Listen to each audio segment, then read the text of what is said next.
Jemaat Maha Tuhan, besarkanlah nama Tuhan, pujilah Dia. Biarlah segala yang bernafas memuji Tuhan. Dia selalu menuntun kita di jalannya yang benar berdasar pada firman. Kini firman-Nya akan disampaikan dari Yeremia pasal 29 ayat 1-9. Sebelum itu, mari berdoa. Ya Bapa, tuntunlah kami dengan firman-Mu yang akan kami baca, renungkan saat ini. Ya Roh Tuhan yang singkapkan kebenaran firman. Ke dalam kuasa-Mu Bapa, hamba serahkan pembacaan dan perenungan firman. Dalam nama Tuhan Yesus. Haleluya. Amin. Firman Tuhan disampaikan dari Yeremia 29 ayat 1-9 begini dikatakan.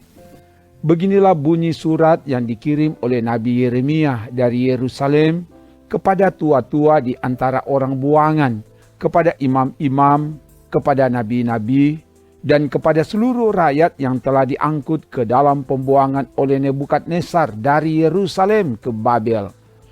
Itu terjadi sesudah Raja Yekonya beserta ibu suri, pegawai-pegawai istana, pemuka-pemuka Yehuda, dan Yerusalem, tukang dan pandai besi, telah keluar dari Yerusalem.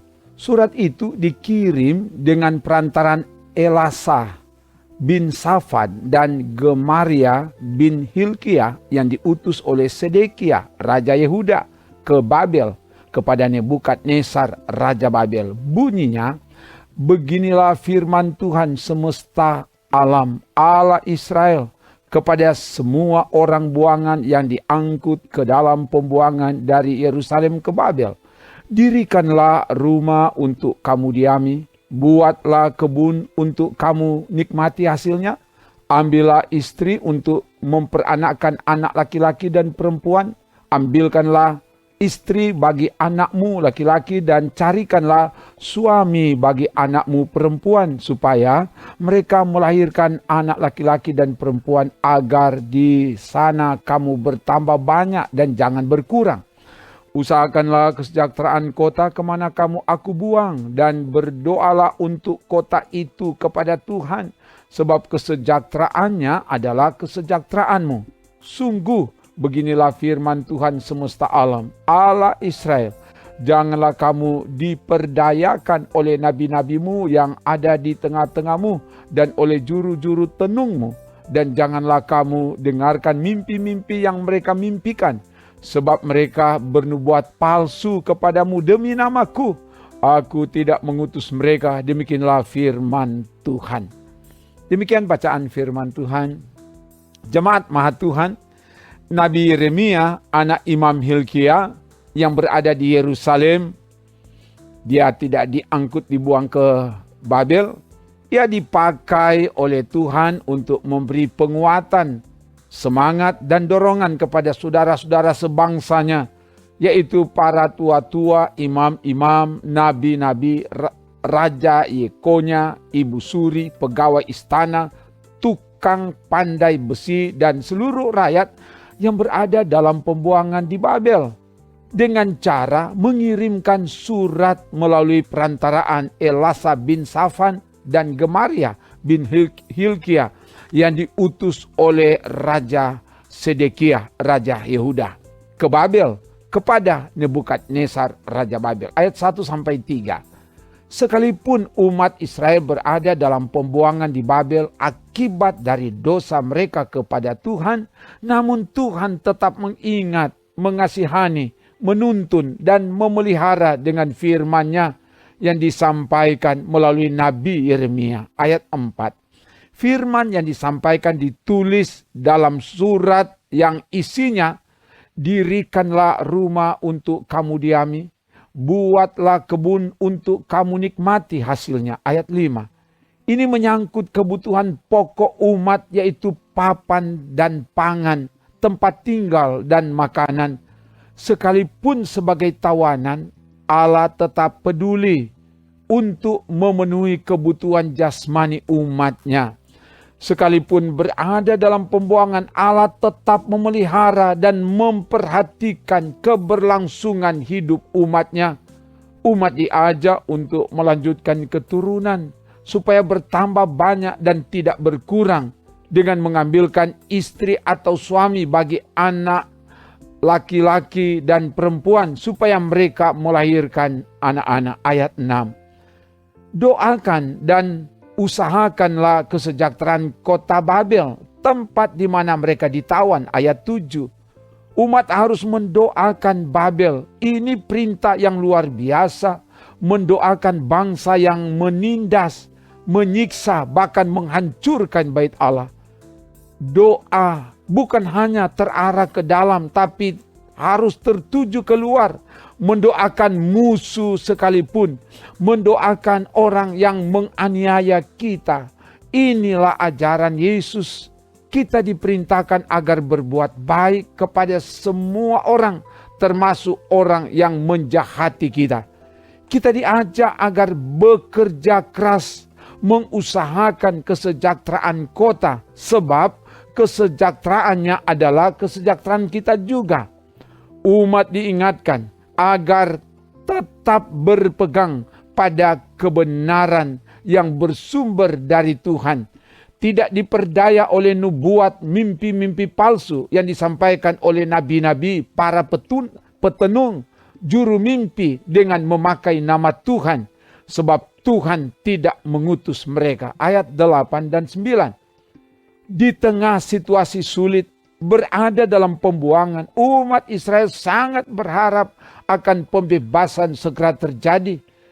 Memenuhi harapan ini, para nabi, antara lain Nabi Hananya, bernubuat palsu dengan mengatakan bahwa 2 tahun lagi mereka akan dibebaskan.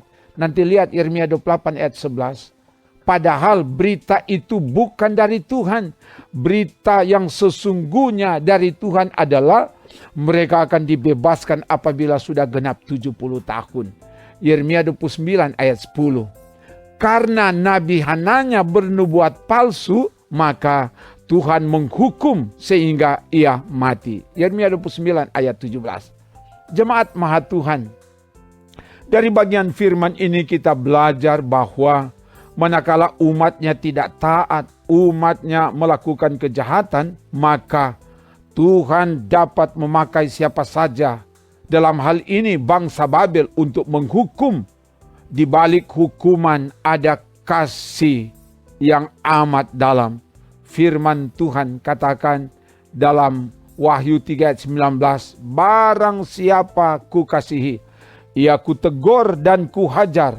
Sebab itu relakanlah hatimu dan bertobatlah.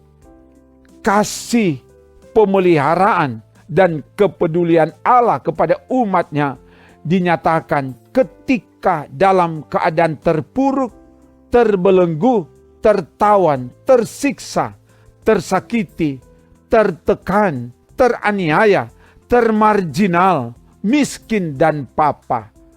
Umat diberi penguatan, jangan pernah menyerah, jangan berputus asa, bangkit, berseru, berdoa kepada Tuhan.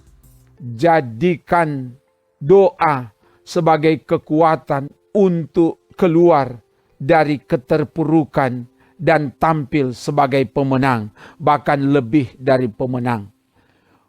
Umat diajak agar usahakanlah kesejahteraan di tempat di mana Tuhan izinkan kita tinggal. Mengusahakan kesejahteraan harus dibarengi dengan kerja dan kerja sesuai dengan bidang masing-masing, sehingga kita dapat memenuhi kebutuhan hidup, membangun rumah untuk didiami, bukan untuk dibiarkan kosong. Sebab sekarang ini didapati ada membangun rumah tapi tidak didiami. Ada banyak rumah yang dibangun tetapi tidak ditempati. Firman bilang, dirikanlah rumah untuk didiami, supaya ini memberi ketenangan, memberi ketentraman bagi umat. Mengusahakan kesejahteraan kota bukan hanya tugas dan tanggung jawab pemerintah, tapi ini adalah tugas dan tanggung jawab bersama dari seluruh elemen masyarakat. Kesejahteraan kota adalah menjadi kesejahteraan bersama, mendatangkan sukacita, kedamaian, keamanan, keadilan, dan kemakmuran. Semoga demikian. Haleluya. Terpujilah nama Tuhan. Amin. Mari berdoa. Terima kasih Bapa, firman telah diberitakan. Biarlah kebenaran firman memperlengkapi kami dalam menjawab tanggung jawab pelayanan yang Engkau ada percayakan kepada kami, apalagi sebagai pelayan Tuhan. Biar kami dari hari ke hari semakin menemukan kehendak Tuhan, kami semakin diperlengkapi oleh Tuhan melalui firman, sehingga kami dapat melaksanakan kerja pelayanan, memperlengkapi anggota jemaat yang Engkau percayakan untuk kami layani. Semua yang mengikuti pelayanan firman ini dimanapun mereka berada diberkatilah oleh Tuhan, sehingga pelayanan ini jadi berkat bagi banyak orang. Terpuji namamu Bapa, dalam nama Tuhan Yesus. Haleluya. Amin. Demikian pelayanan firman dan doa. Kasih karunia Tuhan menyertaimu, memelihara, menolong, memberi kemujuran, keberuntungan, dan menyelamatkanmu kini dan selamanya. Amin. Trims.